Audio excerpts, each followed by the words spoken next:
Halo Sobat Kabaroto, kembali lagi di YouTube channel Kabaroto. Kalau ngomongin mobil listrik yang dijual di Indonesia, itu rata-rata cuman hatchback atau SUV yang cuman 5-seater, jadi kapasitasnya nggak terlalu gede. Tapi buat Anda yang udah berkeluarga dan butuh kapasitas kabin yang gede, mungkin MPV listrik 7-seater ini adalah jawabannya. Ini adalah Alletra E8 EV, mobil dari Geely Group yang memiliki kabin paling luas di kelasnya, tapi harganya masih di bawah 500 juta. Penasaran dengan mobil ini? Simak terus di YouTube channel Kabaroto.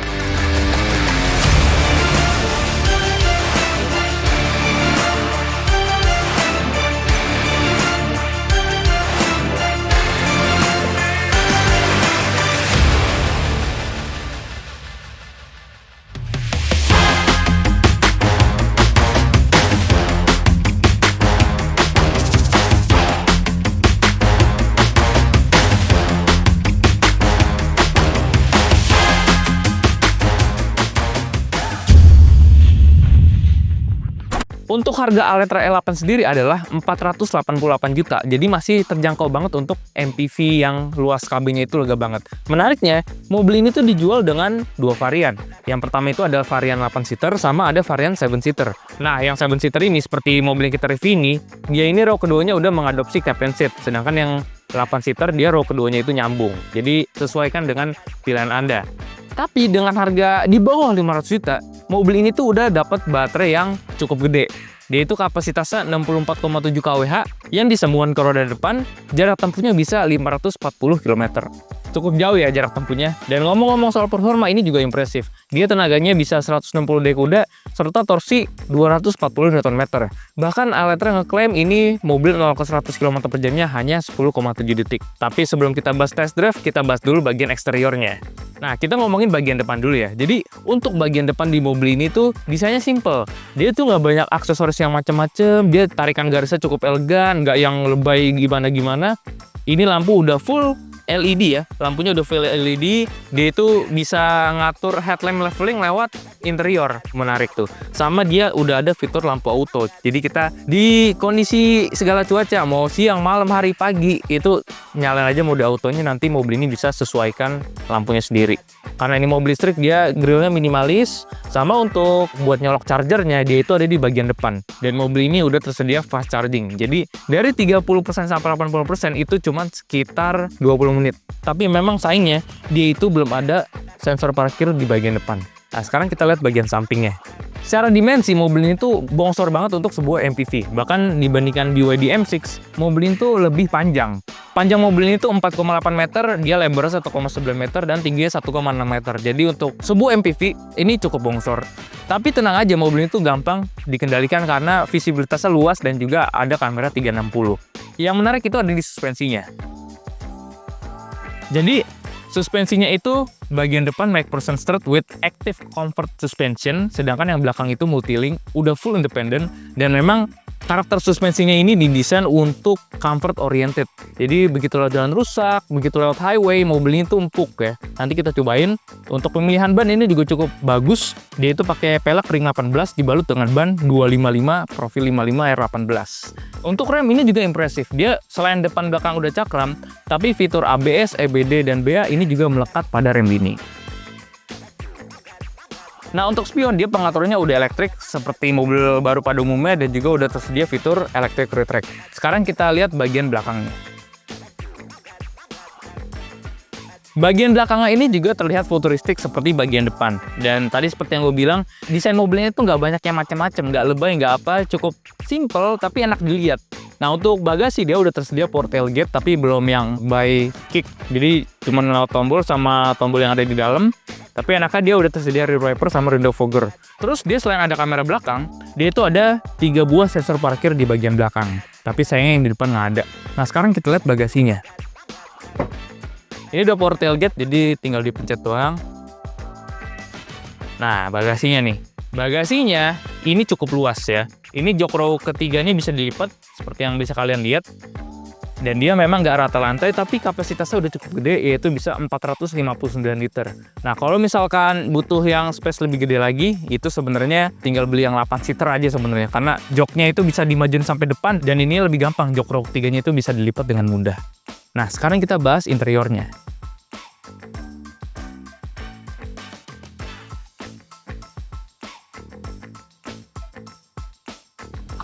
Ini dia yang menarik ya. Jadi di interior Altra L8 ini tuh dia nggak banyak desain yang macam-macam. Dia interiornya tarikan garisnya cukup minimalis dan juga futuristik.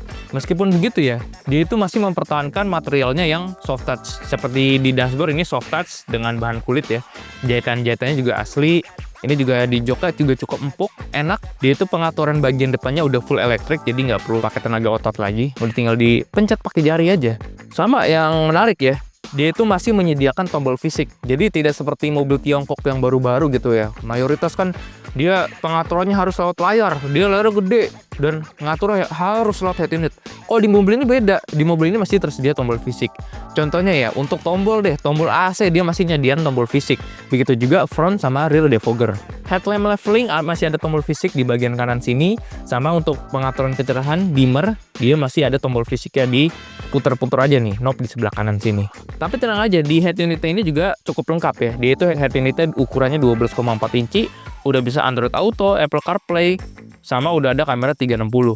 Tapi karena di mobil ini belum ada fitur ADAS, cuma ada cruise control doang, jadi di head unitnya ini nggak bisa ngatur ADAS guys, cuman bisa ngatur mode berkendaranya aja. Dan sebenarnya untuk pengaturan AC ini bisa lewat head unit juga. AC-nya juga udah auto dan udah tersedia arah sembur. Nah, di bagian tengah sini tersedia wireless charging, ini bisa dimatiin, harus lewat head unit. Ada tempat buat naruh HP juga. Terus di bawah ada charger USB sama ada power socket. Nah, di bagian konsol tengah sini ada tombol-tombol juga nih yang bisa dipencet. Ini ada persneling, dia mode joystick, tinggal ditarik atau didorong. Terus untuk mengoper gigi ke P, ini tinggal dipencet doang. Terus rem parkirnya udah elektrik, udah ada auto hold, sama udah ada traction control. Nah, untuk drive mode ini bisa diatur nih, ada tombol fisiknya juga. Di belakangnya ada 2 buah cup holder sama ada laci penyimpanan yang ukurannya cukup gede. Jadi untuk mobil ini tuh sebenarnya nggak mentingin fitur yang canggih segala macam, tapi lebih ke fungsional ya. Kita ngomongin joknya nih, ini joknya empuk loh. Joknya empuk, pengaturannya udah elektrik, sama setirnya ini dia nih, udah bisa tilt dan teleskopik. Jadi untuk perjalanan jauh ini bisa fleksibel lah. Terus juga di mobil ini udah tersedia panoramic roof, ukuran cukup gede dan dia udah tahan panas juga. Nah, sekarang kita lihat ke bagian row kedua karena mobil ini tuh captain seat. Kita cobain aja.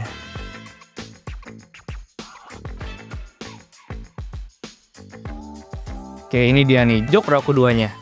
Jok row keduanya ini cukup nyaman ya. Dia memang joknya kulit karakter agak sedikit keras ya. Beda dengan yang depan lebih empuk. Kalau di row kedua ini joknya sedikit keras. Tapi enaknya dia kabinnya lega ya. Di depan posisi nyetir gua nyetirnya tuh agak ke belakang. Dan ini masih kesisa banyak. Kaki kita bisa buat ditaruh di kolong. Terus juga ada armrestnya. Sama headroomnya juga cukup luas. Nah, karena cuaca sekarang lagi panas banget ya. Untungnya AC mobil ini cukup dingin. Jadi di sini juga ada kisi AC yang bisa kita nyalain. Ini suhunya cukup dingin lah.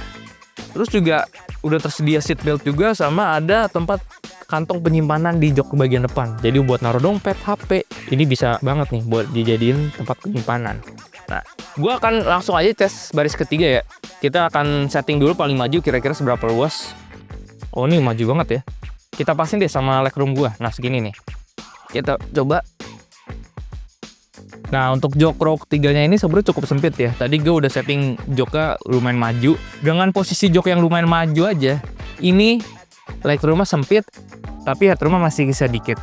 Tapi enaknya di bagian jok ini udah tersedia 3 armrest dan bahannya itu cukup empuk. Dan untuk di row ketiga juga tersedia charging station ya di USB. Jadi di belakang tuh nggak sepi-sepi amat. Sama, tenang aja guys. Karena cuaca lagi panas sekarang, dia itu kisi AC sampai row ketiga. Jadi penumpang row ketiga itu nggak kepanasan. Nah, ini kan joknya kayak gini nih ya. Sempit, kita majuin paling depan.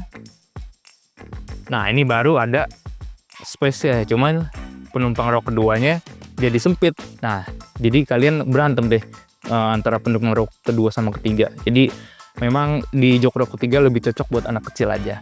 Nah, kita kan udah ngomong eksterior, baterai, interior. Sekarang waktunya kita test drive dan kita akan charging mobil ini. Kira-kira seberapa cepat sih? Yuk, ikutin gue.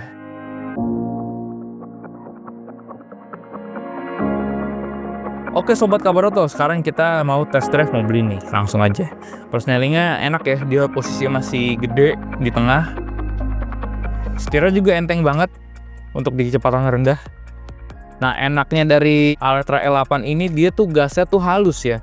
Kebanyakan tuh mobil listrik ya, itu digas dikit tuh torsi langsung instan banget. Nah kalau di mobil ini tuh agak dalam kalau misalnya mau torsi instan. Jadi dibawa santai mobilnya juara banget. Terus juga ya di mobil ini tuh punya visibilitas ke depan yang cukup baik sebenarnya. Cuman di pilar A atau pilar B itu masih terasa blind spotnya. Meskipun ada kaca kecil di sini ya, cuman pilarnya itu terlalu gede. Nah itu mungkin blind spotnya yang paling gede di situ doang. Sisanya visibilitasnya itu luas ya, kaca lega, apalagi dibantu dengan adanya kamera 360. Sayangnya dia belum ada fitur ADAS seperti mobil-mobil Tiongkok yang premium ya. Dia untuk fitur yang advance cuman cruise control aja, tapi belum adaptif. Jadi mungkin buat sebagian orang gitu yang terbiasa fitur canggih, naik mobil itu merasa agak kurang fitur. Tapi buat lu yang nggak suka fitur ADAS ada di mobil ini cocok banget. Meskipun ini MPV yang lumayan bongsor ya, bawanya itu sama sekali nggak susah loh. Ya selain dia mobil gesit ya, visibilitas seluas, tapi dengan dibantu dengan ada kamera 360 yang udah cukup jernih kameranya. Nah, gimana dengan suspensinya nih? Jadi, suspensi depan itu pakai MacPherson Sturt dengan Active Comfort Suspension, terus untuk suspensi belakang itu Multi-Link. Lewat jalan rusak, ini tergolong nyaman ya. Dia itu bantingan suspensinya itu halus, lembut, enggak keras. Lewat jalan rusak nih, di Gading Serpong, ini di dalam kabin masih nyaman banget loh. Dia ngasih rebounds yang cukup halus ya. Jadi memang MPV ini dibuat untuk kenyamanan berkendara. Beda cerita kalau misal dibandingkan dengan kompetitornya yaitu BYD M6. Kalau BYD M6 itu kan suspensinya agak keras ya, karena memang dikhususkan untuk handling yang stabil di kecepatan tinggi. Kalau di mobil ini untuk kenyamanan di jalan rusak. Oke guys, kalau ngomongin baterai, mobil itu pakai baterai 64,7 kWh yang disambungkan ke roda depan. Tenaganya itu 160 daya kuda dengan torsi 240 Nm. Tenaganya ini udah cukup impresif ya untuk ngangkut bodi seberat ini ya. Dan memang angka akselerasinya juga cukup baik. Dari Aletra itu ngeklaim 0-100 km/jamnya cuman 10,7 detik, artinya cukup bagus. Sama untuk top speednya itu bisa di 160 km/jam. Tapi sayangnya ya, di mobil ini tuh cuman ada dua mode berkendara, yaitu Eco dan Sport. Sebenarnya nggak masalah dengan kedua mode itu. Sayangnya kalau di mode Eco, itu tuh regenerative brakingnya terlalu kuat. Dan sayangnya nggak ada fitur yang buat nyeting sensitivitas dari regenerative braking itu. Seandainya kalau misalnya ada satu mode gitu, mode normal gitu, yang engine brake-nya nggak begitu kerasa, nih mobil enak. Karena ada sebagian orang yang nggak pakai regenerative braking. Jadi kalau di mode Eco itu terlalu kuat. Sedangkan kalau di mode Sport itu bedanya udah pasti torsinya ya. Torsinya lebih instan, gasnya tuh nggak terlalu dalam kalau mau berakselerasi, sama dia nggak ada regenerative braking. Untuk jarak tempuh mobilnya juga cukup jauh, bisa 540 km dan enaknya dia udah punya fast charging. Kalau ngomong dari feel steer ya, feel steernya itu enak feel-nya, di kecepatan rendah enteng dan di kecepatan tinggi sedikit berbobot. Sama enaknya kalau di tol lewat jalan bergelombang, suspensinya itu empuk, jadi ngayun gini mobil ini. Memang dia agak limbung ya, jadi dipakai kong agresif, body roll lumayan berasa. Tapi kalau ngomongin masalah kenyamanan suspensi, mobil ini terbaik lah di kelasnya. Kekedapan kabin di mobil ini cukup baik ya, jadi suara luar tuh terjaga dengan baik.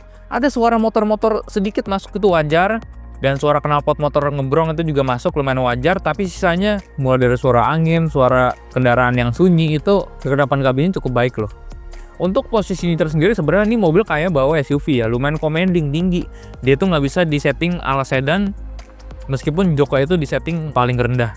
Di mobil ini juga udah tersedia 4 airbag dan juga 8 speaker, jadi udah lebih dari cukup kalau soal entertainment dan safety. Sama di mobil ini tuh ada traction control, jadi buat yang lagi di jalan licin supaya nambah traksi lebih kuat, karena dia bakal nge-cut tenaga guys, si traction control ini, supaya mobilnya tuh nggak overspin atau understeer.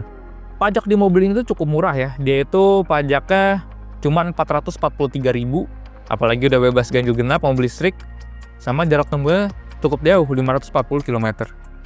Di head unitnya ini sebenarnya fiturnya itu nggak terlalu banyak amat, di ini ukurannya 12,4 inci dan juga nggak ada yang bisa dieksplor selain kamera 360 sama fitur entertainment. Dan ini head unitnya masih cukup halus dan ini ya responsif. Terus enaknya dia pengaturan AC juga udah ada tombol fisiknya, maupun di head unit sama ada tombol fisiknya. Sama yang paling gokil tuh kelegaan kabinnya sih bro. Kalau ngerasain jadi penumpang nih mobil enak banget. Terutama di row kedua ya. Kalau row ketiganya jujur aja agak sempit. Tapi untuk di row kedua mobilnya itu lega banget. Jadi kesimpulannya Aletra E8 ini adalah MPV listrik yang cocok banget untuk orang yang baru berkeluarga. Ini mobil listrik 7 seater pertama ini cocok banget. Selain jarak tempuhnya cukup jauh, rasa berkendara juga nyaman dan juga kabinnya itu terluas di kelasnya. Jadi sekian dulu untuk video kali ini, sampai jumpa di video kabar oto selanjutnya. Dadah!